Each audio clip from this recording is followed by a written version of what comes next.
Automatic transmissions are complex engineering marvels, but they can fail prematurely if not properly maintained. Here are 5 of the most common causes. First, low transmission fluid. Fluid provides both lubrication and hydraulic pressure for gear changes. A leak can cause critically low levels, leading to slipping, delayed engagement, and catastrophic internal damage. Second, contaminated or burnt fluid. Over time, fluid degrades and becomes contaminated with metal particles and debris.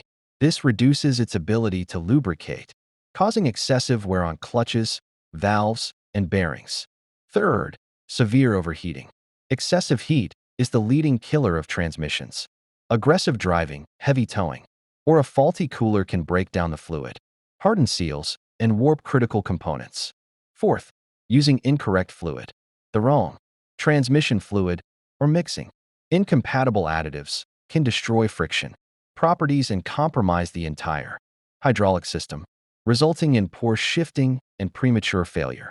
Fifth, worn clutch packs and bands. These friction components are responsible for smooth gear changes. When they wear out due to heat, age, or contaminated fluid, you'll experience harsh shifting, slipping, or complete loss of certain gears. Regular maintenance and fluid checks can prevent most transmission failures. Protect your investment, service it on time,